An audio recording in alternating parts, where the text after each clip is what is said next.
যে সমস্যাগুলো সৃষ্টি হয়ে গেছে 54 বছরে, আমি আপনি প্রথম দিনেই কিন্তু সমাধান করতে পারবো না।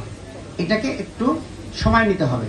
আমরা কিছুদিন আগে ডিএমপি পুলিশ কমিশনার উনি আমাদের ডাকছিলেন, তো সেক্ষেত্রে এই কথাগুলো আমরা বলছি যে আপনারা একজন মোটরসাইকেল আরোহী তার হেলমেট না থাকলে তাকে ধরে জরিমানা করতেছেন, আর যে গাড়িটা কালো ধোয়ার কারণে মানে 1 কিলোমিটারের মধ্যে মানুষ যেতে পারে না, সেই গাড়িগুলো আপনারা ধরতেছেন না।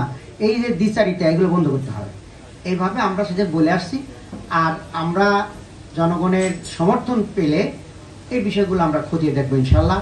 আর একটা বিষয় হলো, যে সমস্যাগুলো সৃষ্টি হয়ে গেছে 54 বছরে, আমি আপনি প্রথম দিনেই কিন্তু সমাধান করতে পারবো না। এটাকে একটু সময় নিতে হবে। আমাদের ইসলামের বিধানও এইরকমই। মদ হারাম হয়েছে 3 দফায়। প্রথম বলেছেন যে তোমরা মদ খেয়ে নেশা অবস্থায় নামাজে এসো না। এরপরে বলছে মদ হারাম না, মদের কল্যাণের চেয়ে অকল্যাণ বেশি। এরপরে বলা হয়েছে মদ হারাম আর খাওয়া যাবে না। এইভাবে আমরা ধাপে ধাপে এই কাজগুলো সমাধান করব, যাতে মানুষও বিরক্ত না হয়, তাদেরও সুযোগ করে দেওয়া, হকারদেরকে পুনর্বাসন করা, রাস্তাগুলো দখল মুক্ত করা। এইভাবে আস্তে আস্তে ধাপে ধাপে আমরা কাজগুলো করবো ইনশাআল্লাহ।